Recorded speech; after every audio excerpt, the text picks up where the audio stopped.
నమస్కారం. వినుకోడు న్యూస్ కి స్వాగతం. ఈ రోజు ముఖ్యాంశాలు.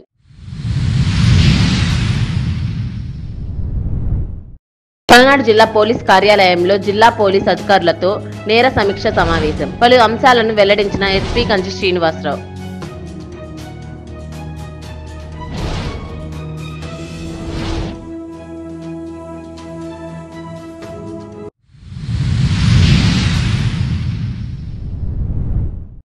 ఆర్టీసీ బస్సులను ప్రతి పౌరుడు ఆదరించాలన్న వినుకొండ డిపో మేనేజర్ నాగేశ్వరరావు. పలు గ్రామాలకు బస్సు సౌకర్యం ఏర్పాటు.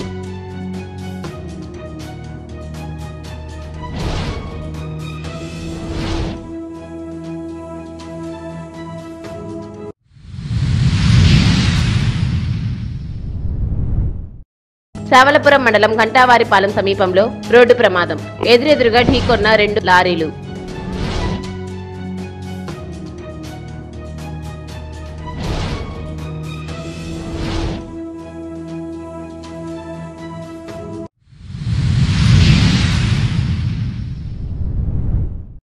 నసరాపేటలోని పల్నాడు జిల్లా పోలీస్ కార్యాలయంలో జిల్లా పోలీస్ అధికారులతో నేర సమీక్ష సమావేశం శనివారం నిర్వహించారు. శాంతి భద్రతల పరిరక్షణ, చట్ట వ్యతిరేక కార్యకలాపాల నిర్మూలన, నేర నియంత్రణే ప్రథమ కర్తవ్యంగా జిల్లాలోని పోలీసు అధికారులు, సిబ్బంది విధులు నిర్వహించాలని ఎస్పీ శ్రీనివాసరావు అన్నారు. పెండింగ్ కేసులను హేతుబద్ధంగా విశ్లేషించి తగ్గించాలని సూచించారు.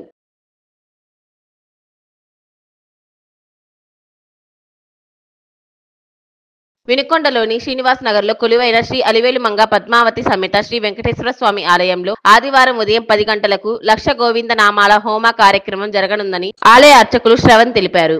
ఈ హోమంలో భక్తులు అందరూ పాల్గొనవచ్చని, హోమంలో పాల్గొనే వారు తమ వెంట 100 గ్రాముల ఆవు నెయ్యి తెచ్చుకోవాలని అభివృద్ధి కమిటీ అధ్యక్షుడు రెడ్డి బంగారయ్య సూచించారు.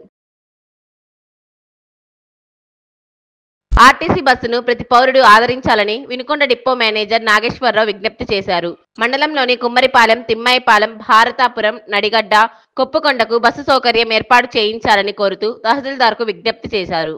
ఆర్టీసీ డిఎం స్పందించి ఆ రూట్లో బస్సు సౌకర్యం ఏర్పాటు చేశారు. దీంతో ఆయనకు గ్రామస్తులు కృతజ్ఞతలు తెలియజేశారు.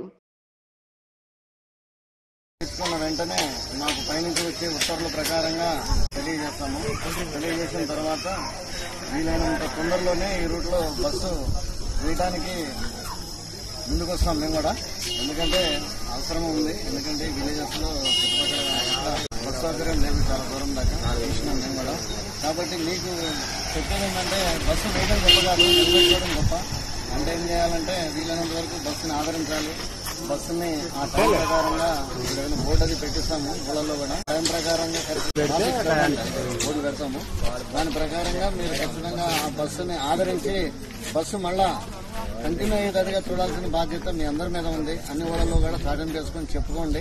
మేము ముందే 1-2 రోజుల ముందే మళ్ళీ ఈసారికి ఇన్ఫార్మ్ చేస్తాము. అప్పుడు ఆయన ఇక్కడ మీ అందరికి చెప్తాడు. ఆ రోజు నుంచి కొద్దిగా అప్పుడు దాకా తిరిగిన ఆటోలు అప్పటి నుంచి కొద్దిగా తిరగకుండా చూసుకోండి. మరి ఈ రోజున మన గ్రామానికి బస్సు తీసుకొని రావడం జరిగింది.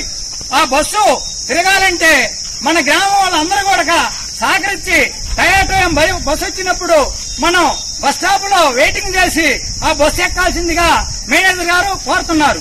కానీ ఆ బస్సు ఎక్కడం వల్ల ఆర్టీసీ కూడా ఆర్థికంగా ఉంటుంది, మనకు కూడా సదుపాయాలు ఉంటున్నాయి. మరి 15 సంవత్సరాల నుంచి రోడ్డు బాగలేక, బస్ సౌకర్యం లేక మరి ప్రజలు ఎంతో ఇబ్బంది పడుతున్నారు. ఆ ఇబ్బంది కారణంగా మేము ఈ రైతు సంఘంగా మన గ్రామాల్లో ఇబ్బందులు తెలుసుకోవడానికి రైతుల్లో స్పందన కోసం వచ్చినప్పుడు మన గ్రామస్తులు బస్సు లేక ఇబ్బంది పడుతున్నామని చెప్పి మాకు చెప్పిన వెడల మేము అది స్పందించి మరి ఆ కార్యక్రమాన్ని సులువుగా తీసుకోకుండా సీరియస్ గా తీసి మరి ఈ రోజు బస్సు తీసుకురావడానికి మన రైతు సంఘం కారణం అని చెప్పి కూడా ఈ సందర్భంగా మేము తెలియజేస్తున్నాం. అదేవిధంగా ఇప్పుడున్నటువంటి ప్రభుత్వం సిపిఎఫ్ గారు జీవి ఆంజనేయులు గారు కూడా స్పందించి రైతులను ఆదరించి మీకు ఎమ్మటే రోడ్డు వేస్తాను, బస్సు సౌకర్యం కలిగిస్తాను అని చెప్పి కూడా ఆయన వాగ్దానం చేయడం జరిగింది. అదే వాగ్దానం ప్రకారంగా మనకు రోడ్డు ఆయన గెలిచిన తర్వాత రోడ్డు పోయడం జరిగింది. మరి ఈ రోజున మనం సోమవారం నాడు ఒక అర్జీ పెట్టి ఆ అర్జీ స్వీకరించి మన డిఎం గారు మన భారతాపురం గ్రామానికి ఈ రోజున బస్సు తీసుకొని రోడ్డు పర్యటనగా చెక్కింగ్ రావడం జరిగింది. మన భారతాపురం గ్రామంలో అందరూ కూడా స్పందించారు. మరి ఆటోలు ఎక్కొద్దని చెప్తున్నారు. మా గ్రామంలో అసలు ఆటోలు లేవు, ఒకే ఒక ఆటో ఉంది. ఆ ఆటో కూడా రైతుల ఉపయోగాల కోసం మందు కట్టలు ఇంటింటికి బస్సు పోలేదు కాబట్టి ఆ రైతు ఆటో డ్రైవరు సరే రైతును స్పందించి ఏదో వాళ్ళ జీవనాధార కోసం మరి ఆటో నడుపుకోవడం జరుగుతుంది. ఆ ఒక్క ఆటో ఇంత గ్రామానికి ఉపయోగపడదు, బస్సు కావాలి కాబట్టి మన రైతాంగాన్ని అందరూ కూడబట్టి ఈ రోజున మన ఎంపీ గారు మన రూటు పర్యటన వచ్చింది. అదే విధంగా బస్సు తిప్పాలని చెప్పి ఆయన కూడా స్పందించాడు. ఆయన స్పందించినందుకు మా కృతజ్ఞతలు.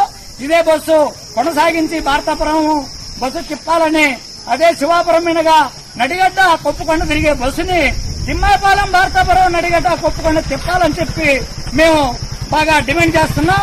అదేవిధంగా తిప్పడానికి వాళ్ళు అంగీకరించి మన గ్రామానికి వచ్చినందుకు వాళ్ళ ధన్యవాదాలు. శావలపురం మండలం గంటావారిపాలెం సమీపంలోని వెల్లల చెరువు బ్రిడ్జిపై శనివారం తెల్లవారుజామున రోడ్డు ప్రమాదం జరిగింది. 2 లారీలు ఎదురెదురుగా ఢీకొన్నాయి. ఈ ప్రమాదంలో కర్నూలుకు చెందిన ఓ లారీ డ్రైవర్కు తీవ్ర గాయాలయ్యాయి. వెంటనే అతన్ని నష్టాపేట ప్రభుత్వ వైద్యశాలకు తరలించారు. మరో లారీ డ్రైవర్కు స్వల్ప గాయాలైనట్లు సమాచారం. వినుకొండలో వైన్ షాపులు సమయపాలన లేకుండా తెల్లవారుజామున టీ కొట్లతో సమానంగా షాపులు ఓపెన్ చేస్తున్నారని ఉన్నతాధికారులకు ఫిర్యాదులు అందాయి. ఈ నేపథ్యంలో పట్టణంలో మద్యం దుకాణాలు సమయపాలన పాటించాలని ఉన్నతాధికారులు స్థానిక అధికారులకు ఆదేశాలు జారీ చేశారు. దీంతో ఎక్సైజ్ శాఖ సిబ్బంది శనివారం రాత్రి 10 గంటల నుంచి విస్తృతంగా తనిఖీలు నిర్వహించి మద్యం దుకాణాలు మూసివేయించారు. వినుకొండ సమాప్తం. తిరిగి రేపటి న్యూస్ కలుద్దాం. అంతవరకు సెలవు. నమస్కారం.